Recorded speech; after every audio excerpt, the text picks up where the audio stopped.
Hey guys, Laney here at Drum Percussion Studio. Really excited to be talking today about double strokes. What we're going to be doing in this video is I'm going to be breaking down a double stroke. How do you play it correctly? What is it used for? Then I'm going to give you some exercises and some rudiments that you can practice that incorporate the double stroke. Now, let's go ahead and jump on in. A double stroke at its core is when you're playing two notes with one stroke. It's most often found in rudimental drumming. You think marching band drum corps. I also think of traditional rudimental drumming, which would be like drum and fife.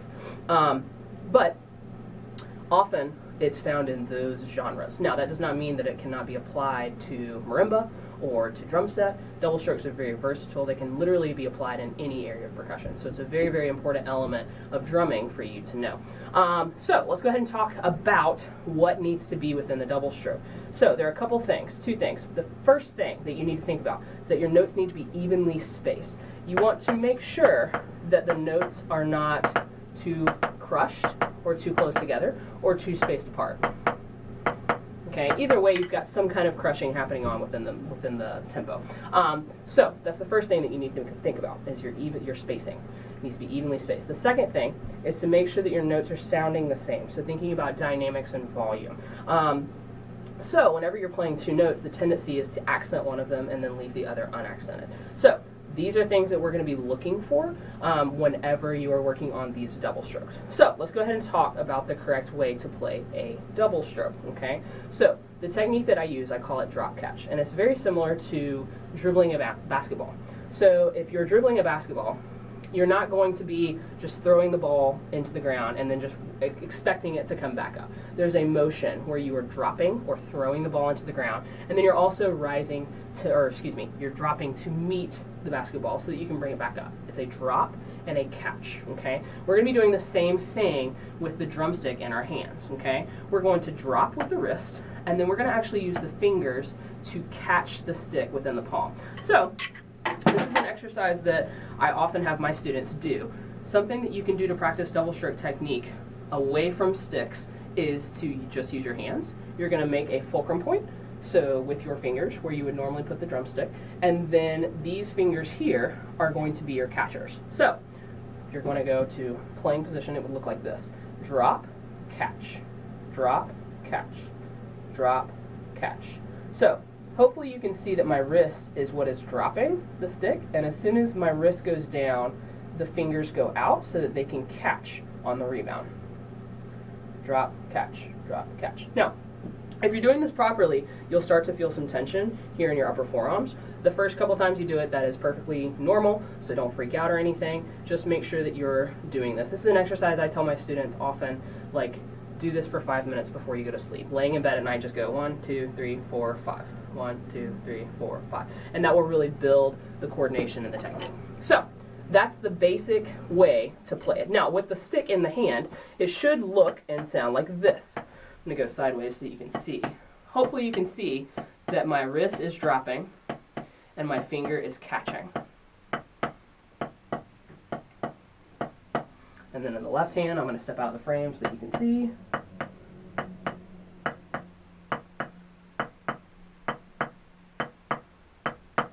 Cool. So that's the basic drop catch technique. Now, if you're going to put the hands together to make a double stroke roll, it would sound like this. Obviously, I'm going to play it really slow so you can see. Hopefully, you can see the finger interaction with my wrist.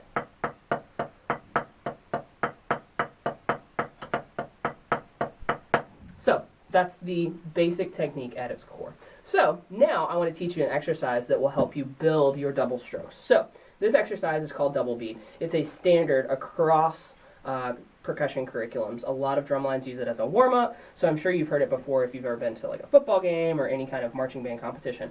So here's how it works. We're going to be playing a rather syncopated beat. Once you hear it, you'll be totally fine, I promise. We're going to be playing a rather syncopated beat all on the right hand, and we're going to alternate. So we're going to repeat 4 times. The first time is going to be on the right hand, second time on the left, right, and then left. So if I was just going to play that, I'm going to play it with the metronome real quick. If I was just going to play this upper section, it would sound like this. 1 E, a 2, and a E, and 4, and 1 E, a 2, and a E, and 4, and 1 E, a 2, and a E, and 4, and 1 E, a 2, and a E, and 4, and stop. Now, very important to remember that these eighth notes here are going to be stroked out. Those are not going to be double strokes because there's more space in between the two notes. The relationship between all of these other notes is a 16th note, so it's going to be a little bit more crushed than these eighth notes. So you want to make sure that your wrist is fully engaged for both of those eighth notes. That's where you want to kind of think about tightening up a little bit. So that's the first portion of double E. Like I said before, you're going to play that 4 times. 2 off the right, 2 off the left. So we go right, left, right, left. After that, there's an optional roll section. So the roll section is what I've got notated down here, and you basically play 2 measures of a double stroke roll. So with the metronome, it would sound like this. 1 E and a 2 E and a 3 E and a 4 E and a 1 E and a 2 E, 3 E and a 4 E and a stop. Make sense? So if you're going to put the whole thing together, you're basically you're segregating the hands up here, and then in this roll section, you are putting everything together to create a double stroke roll. So I'm going to play it now for you on the practice pad, and then I'm going to play it for you on the snare drum just so you can hear the difference, and then we'll move on to some roll application. Here we go, double beat. The metronome is set at 80, by the way, so start slow. Make sure you got the finger, the drop catch technique before you do anything else. All right, here we go. 1, 2, ready, play. 1 E, a 2, and a E, and 4, and 1 E, a 2, and a E, and 4, and 1 E, a 2, and a E, and 4, 1 E, a 2, and a E, and 4, and 1 E, and a 2 E, and a 3 E, and a 4 E, and a 1, 2 E, and a 3 E, and a 4 E, and a stop. So that's double beat. Now I'm going to play it for you on the snare drum. Now, again, if you have a snare drum at home, very, very important to use hearing protection, some kind of earplugs, just so that you are saving your hearing, especially if you're really young. You want to make sure that you're keeping that intact for when you get older. All right, now I'm going to play it for you on the drum.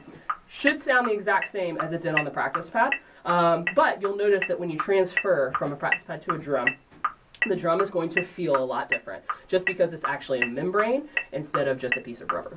All right, here we go. 1, 2, ready, go.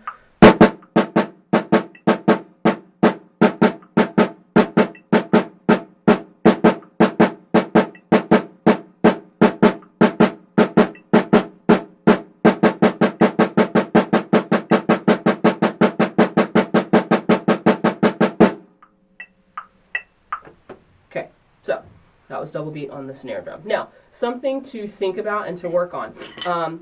I like to isolate just the roll at the end and play that with 16th notes on the metronome just to make sure that I'm evenly spacing my notes. A lot of times I know that my tendency is to crush.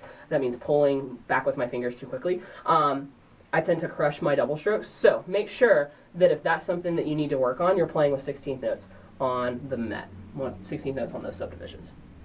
So that's double beat. Like I said, this is the best way to go ahead and start getting comfortable with double strokes.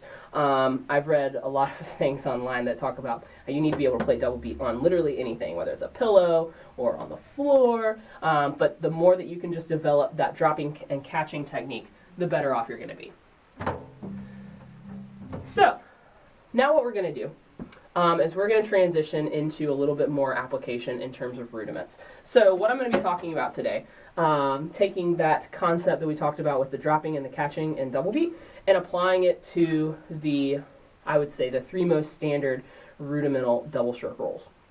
So we're going to talk about the 5-stroke, the 9-stroke, and the 7-stroke roll, and then at the end I'm going to play a short little etude for you out of the Wilcoxon book that demonstrates a little bit of each, just so you can kind of hear what that sounds like within a musical context. So going back to what we were talking about with the definition of double strokes, right? We talked about how it is a part of rudimental drumming. So these are 3 very, very important rudiments that you need to know that use this double stroke.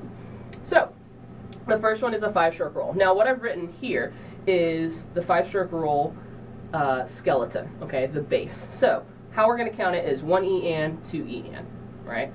What we're going to do when we add in the double is we are going to double on the 16th notes. 1 E and 2 E and. Da-ga-da-ga-da, da-ga-da-ga-da.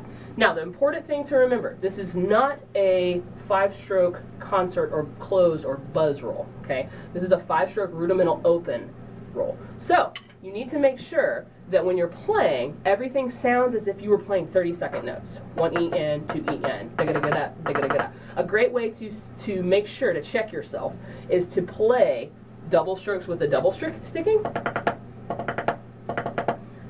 and then alternate that with single sticking. Double, single. This is a great thing you can do with your family. Ask brother or sister to come in. Ask mom or dad. Ask grandma and grandpa to come in, turn around, and close their eyes and tell you if they think that you're playing with double strokes or with single strokes. If you are playing them correctly, they should not be able to figure it out, okay? But that's a great way for you to also get comfortable playing in front of people. So, great way to get over performance anxiety. All right, so now I'm going to play a 5-stroke, this 5-stroke exercise for you really, really quickly. Da-ga-da, da-ga-da, da-ga-da, da-ga-da. We're going to repeat this. I wrote it in 2/4 just in the interest of saving some space on the whiteboard. So you could count it in 4/4 if you really wanted to. And then going into a measure of double strokes. We're going to stay at quarter note equals 80 on the metronome. Again, slow practice makes fast progress. You need to make sure that you're playing things slow, correctly, so that you can move more quickly through more material. Okay, here's the 5-stroke roll. I'm going to play it on the pad first, and then I'll move to the snare drum. 1, 2, ready, play.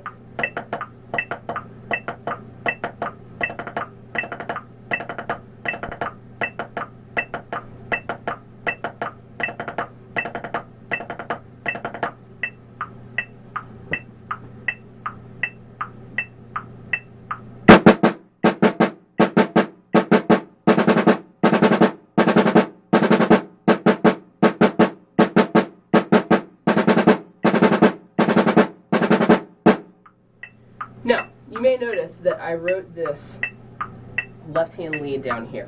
It's very, very important as a percussionist to learn everything off the right and the left hand equally, okay? I'm just showing you how to play it off the right hand. I want you to take the initiative and go and figure it out on your left hand as well. Okay, so that's the 5-stroke roll. Again, that's probably the most common double stroke roll that you would see written within pieces, but it just has a lot of versatility, and again, you're going to find a lot in rudimental stuff. Okay, now let's move on to the 9-stroke roll. So the 9-stroke roll is going to be very similar to the 5, 16th note based. Okay, the only difference is that you're adding 2 16th notes. 1 E into 2, 1 E into 2, bugga-da-ga-da-ga-da, bugga-da-ga-da-ga-da. Okay, so same kind of concept as the 5-stroke roll. You're just extending your double section. And I forgot to put my earplugs in for the last snare drum piece. So again, hearing protection is very, very important. So I'll play it first on the practice pad and then on the snare drum. Here we go. 1, 2, ready, go.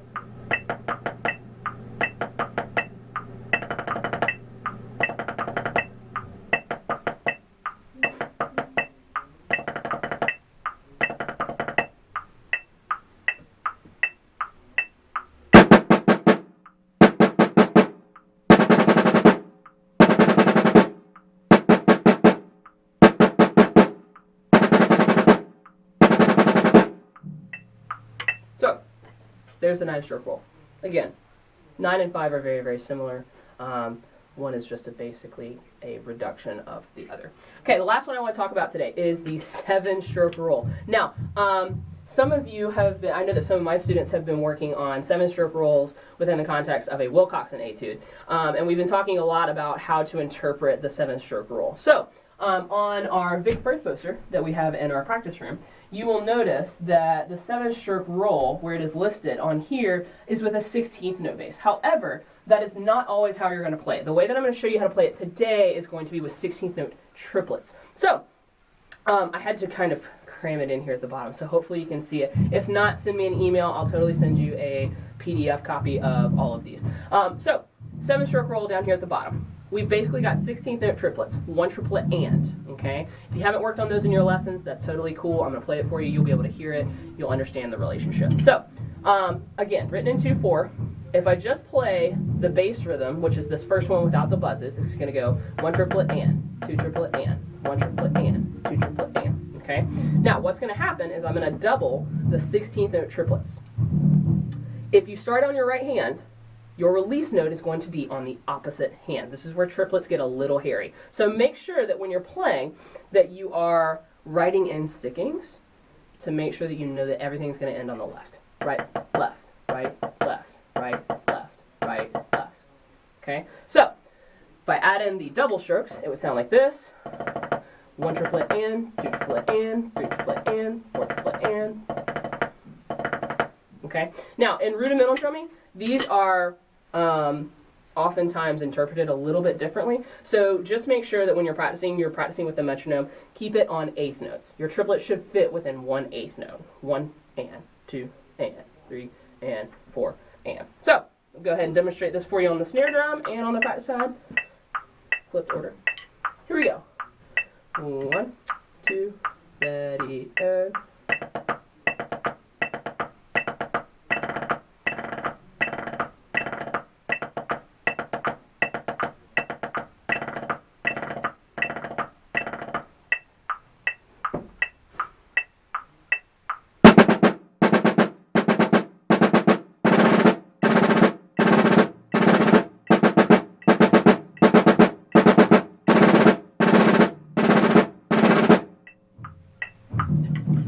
So, 7-stroke rolls are a little bit quicker. You may want to take those, bump those down a few clicks, maybe down to 60, just until you get comfortable with playing through those. All right, so I think that's all I wanted to cover with you about double strokes today. I'm going to be doing another video, a follow-up video that has some more exercises and some more applications, so keep an eye out for that video. The last thing I'm going to do before I let you go, I'm going to play a short little etude. This is going to be out of the Charlie Wilcoxon All-American Drummer Book. If you're interested in this double stroke rudimental style of playing, this book is an awesome, awesome resource. So definitely check it out. I'm going to play through this once for you, and I'm going to play through solo number 4. And you should be able to hear 9-stroke rolls, 5-stroke rolls, and there is 1 7-stroke at the very, very end. So this is Wilcoxon, solo number 4, and hopefully again you can hear some of the concepts that we just talked about.